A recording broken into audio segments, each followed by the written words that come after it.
Hello मेरे प्यारे बच्चों, कैसे हो? उम्मीद है बहुत अच्छे होंगे, स्वस्थ होंगे, मस्त होंगे, ज़बरदस्त होंगे। तो चलिए, आज हम जो वीडियो में हैं कक्षा 12 की काव्य खंड के चैप्टर नंबर 2 गीत, जो मैथिली शरण गुप्त द्वारा लिखा गया है, उस पार्ट का निपटारा करने वाले हैं। जी हाँ, वीडियो की पॉइंट से देखा जाए तो वेरी मोस्ट इम्पोर्टेंट है। इससे पहले हमने 2 तक कवर कर लिए थे पहले पार्ट में। अगर आप पार्ट नंबर 1 नहीं देखा तो डिस्क्रिप्शन में लिंक है, वहाँ जाके वीडियो को देख सकते हैं। आज हम पार्ट इसकी 3 की शुरुआत करने वाले पार्ट नंबर 2 की। तो यह शुरू से समझेंगे तो एक एक शब्द के अर्थ को जानेंगे, फिर हाथ से लिखे नोट्स दिखाऊंगा ताकि आप अपने अगर नोट्स बनाना चाहें या एग्ज़ाम की प्रिपेयर अच्छे से करना चाहें तो किस तरीके से करेंगे वो आपको आइडिया एक हो जाएगा।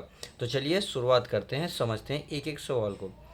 फिर आप मुझे फूल मत मारो, ये कब की बात है? ये जो है उर्मिला जी जो है कामदेव से कह रही हैं।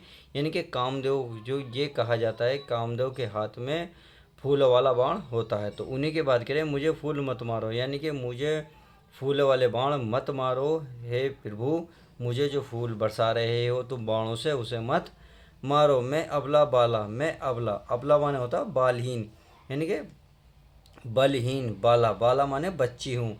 वियोगनी में हूँ, कुछ तो दया विचारो, मुझ पर कुछ तो दया विचारो, यानी कि सोच विचार लो, मुझ पर दया कुछ तो कर लो कि मुझ पर फूल मत मारो। मैं वियोगनी हूँ यानी कि अपने पति के प्रेम से वंचित हूँ। अब मैं अबला, अब बालहीन हूँ यानी कि बलहीन हूँ। सही है। अब आगे। होकर मधु के मीत बदन, पटु तुम कटु गरल न गारो। होकर मधु के मीत मदन, देखिए देखिए मीत यानी कि ये कह रहा मधु के मीत, यानी कि मधु के मीत क्या होता है? यानी कि बसंत के मित्र। और मदन होता है मतलब कामदेव। हे कामदेव यानी कि हे कामदेव तू बसंत के मित्र होकर मधु के मीत, यानी कि बसंत के मित्र मदन। मदन माने कामदेव, कामदेव तू बसंत के मित्र हो। पटु, पटु माने होता होशियार, यानी कि तुम होशियार भी हो, बसंत के मित्र भी हो और होशियार भी हो। तुम कटु गरल न गारो, तुम कटु, देखिए कटु होता कड़वा। गरल न गारो, गरल माने विष न गारो, यानी कि विष न फैलाओ, गारो माने मारो। हे बसंत के मित्र कामदेव तुम होशियार भी हो, तुम जो है हमारे पास कड़वा विष मत मारो। सही है, इतनी बात समझ में आ गई। हे बसंत के मित्र कामदेव तुम होशियार भी हो, तुम हमारे ऊपर कड़वा विष मत मारो। सही है। आगे। मुझे विकलता तुम्हें विफलता, विकलता यानी कि मुझे विकलता, विकलता प्यारा बच्चे मतलब विकलता है, मैं परेशान हूँ, तुम विफल हो जाओगे, यानी कि तुम, मैं विकलता क्या होता है अभी बताता हूँ। मुझे विकलता और तुम्हें विफलता, यानी कि तुम विफल हो जाओगे। ठहरो, ठहर जाओ यानी कि रुक जाओ। श्रम परिहारो, श्रम माने मेहनत, परिहारो माने रोको, यानी कि अपनी मेहनत को परित्याग दो, यानी कि परिहारो परित्याग भी होता है, यानी त्यागना भी होता है। जो तुम्हारा परिश्रम है उसको रोक लो, तुम विफल हो जाओगे। सही है। आगे। नहीं भोगनी यह मैं कोई, नहीं भोगिनी यह मैं कोई भोगनी वासी नहीं हूँ, यानी कि भोग विलास वाली नहीं हूँ। जो तुम जाल पसारो, जो तुमने जाल पसारो माने बिछाया हुआ है, जो तुमने अपना जाल यहाँ बिछाया हुआ है, यानी कि मैं कोई भोग निवासी नहीं हूँ। जो तुमने जाल बिछाया इसको हटा लो, मैं कोई भोग निवास महिला नहीं हूँ। बल हो तो सिंदूर बिंदु यह हर नेत्र निहारे, अगर बल हो यानी कि तुम में अगर बल है, ताकत है, तो सिंदूर बिंदु, सिंदूर के बिंदु यह हर नेत्र निहारो। हर नेत्र देखो यहाँ था शंकर के लिए, यानी कि शंकर जी के नेत्र के समान बिंदु को निहारो। कहने का मतलब है, देखिए ये भी कहा जाता है अगर कोई स्त्री के जो मांग में सिंदूर होता है अगर कामदेव देख ले जाते हैं तो उनका विनाश होना संभव हो जाता है। तो वो इसी इसी के लिए कह रही हैं कि तुम में ताकत है, तुम में बल है, तुम में शक्ति है, तो जो मेरे सिंदूर है जो शंकर जी के नेत्र के समान है उसकी तरफ निहारो, उसकी तरफ देखो जरा। रूप दर्प कंदर्प तुम्हें तो मेरे पति पर वारो, रूप कंदर्प यानी कि तुम्हें रूप का घमंड है। ये उर्मिला कामदेव से कह रही है, यदि तुम्हें रूप का घमंड है। कंदर्प, देखिए कंदर्प होता कामदेव, एक कामदेव, यदि तुम्हें रूप का घमंड है। देखिए कामदेव दो तरीके से आए, एक कंदर्प, एक आया था भी मदन, यानी कि पर्यायवाची कामदेव के हैं। तो यदि तुम्हें रूप का घमंड है हे कामदेव तो तुम्हें तो मेरे पति पर वारो, तो तुम मेरे पति पर वार दो, यानी कि यहाँ कहने का मतलब है, उर्मिला ये कह रही है अगर तुम्हें अपने रूप पे घमंड है तो मेरे पति से ज़्यादा नहीं है, मेरे पति पर सब वार दो, सब फीके हैं मेरे पति के सामने।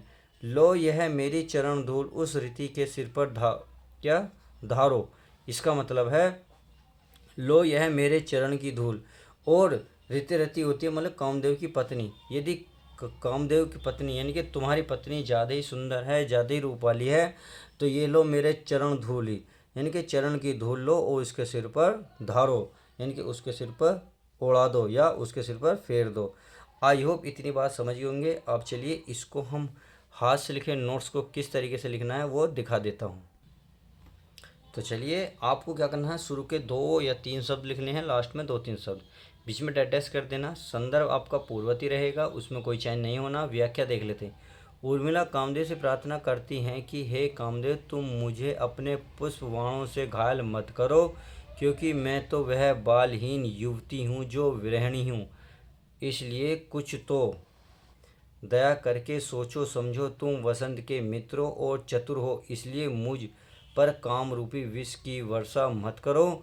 तुम्हारे पुष्पवाण के प्रहर से मेरा जो मन है, मेरा मन व्याकुल हो जाता है। इसमें तुम्हें मुझे विचलित करने के लिए बहुत परिश्रम कर चुके हो, इसलिए अब विश्राम करो और अपनी थकान दूर करो। मैं कोई भोग विलास की इच्छा रखने वाली क्या वाली विलास की क्या वाली कोई विलासिनी नहीं बन सकती हूँ। यदि तुममें शक्ति है तो शिव नेत्र के समान बाधाओं को भस्म कर देने वाले मेरे इस सिंदूर बिंदु की ओर देखो, तुम्हारे जाल फैलाने से कुछ नहीं होगा। उर्मिला कहती हैं कि हे कामदेव, यदि तुम्हें अपने सौंदर्य पर गर्व है तो तुम अपने इस गर्व को मेरे पति के चरणों पर न्योछावर कर दो, अर्थात सौंदर्य में तुम मेरे पति के चरणों के धूल के समान हो।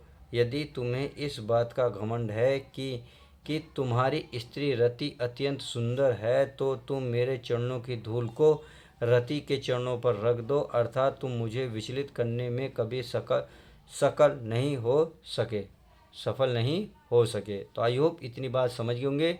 तो चलिए अब आगे का पद्यांश को देख लेते हैं। तो चलिए अब आगे से आगे को देख लेते हैं। आगे क्या कहता है इसको ध्यान से देखते हैं। अगर यही आता है इस मन में, यानी कि मेरे मन में यही आता है, यानी कि एक ही विचार आता है। क्या आता है देखिए, छोड़ धाम धन जाकर मैं भी रहूं उस वन में। यानी कि छोड़ मोह माया यानी कि धन दौलत इस अयोध्या को छोड़कर जाकर रहूं उस वन में। यानी कि उस वन में किसमें, जिसमें लक्ष्मण जी गए हुए हैं राम जी के साथ, उसी वन में जाकर मैं भी रहूं, यही मेरे मन में आता है। प्रिय के व्रत में विघ्न न डालूं, रहूं निकट भी दूर। यानी कि प्रिय के यानी कि प्रीतम, यानी कि किसे कह रहे हैं, प्रिय है यानी कि लक्ष्मण के व्रत में, व्रत कहते हैं जो लक्ष्मण ने सीता और राम जी के साथ 14 साल का वनवास ले रखा है, उस व्रत में विघ्न न डालूं। विघ्न माने बाधा न डालूंगी, यानी कि लक्ष्मण जी के व्रत में कोई बाधा नहीं डालूंगी। रहूंगी निकट भी रहूंगी, यानी कि पास भी रहूंगी और दूर भी रहूंगी। व्यथा रहे पर साथ साथ भी समाधान भी। व्यथा रहे यानी कि व्यथा में बांधा भी रहेगी, पर साथ साथ ही समाधान भरपूर, परंतु साथ साथ ही समाधान भी रहेगा। आगे क्या कह रहे हैं, आगे देख लेते हैं। हर्ष डूबा हो लोदन में, हर्ष डूबा हो लोदन में। हर्ष माने खुशी में डूबे हों, लोदन माने रोने में भी, यानी कि खुशी में भी मैं डूबी हुई हूँ, रोते हुए भी। कहने का मतलब है मैं उनसे मिल तो नहीं पाने की, परंतु उन्हें देख देख के खुश भी होते रहूँगी, और रोदन माने रोने में, और रोती भी रहूँगी। यही आता है इस मन में, और मेरे मन में यही विचार आता है। आगे क्या कह रहे हैं, बीच बीच में उन्हें देख लूँगी मैं झुरमुट की ओट में। बीच बीच में उन्हें देख लूँगी, यानी कि बीच बीच में उन्हें मैं देख लूँगी, कहाँ, झुरमुट की ओट में। झुरमुट कहते हैं झाड़ियों की ओट में, यानी कि झाड़ियों के पीछे। ओट माने होता है एक प्रकार से आड़, यानी कि झाड़ियों की आड़ में मैं उन्हें देख लूँगी। जब वे निकल जाएं तब लेटूं उसी धूल में लौट। आज जब वे वहाँ से निकल जाएंगे, यानी कि जब वे वहाँ से वनवान से दूसरी कहीं और जगह चले जाएंगे, तो मैं जहाँ वे खड़े थे उनकी पैरों की धूल में मैं लेट जाऊँगी, धूल में लौट जाऊँगी।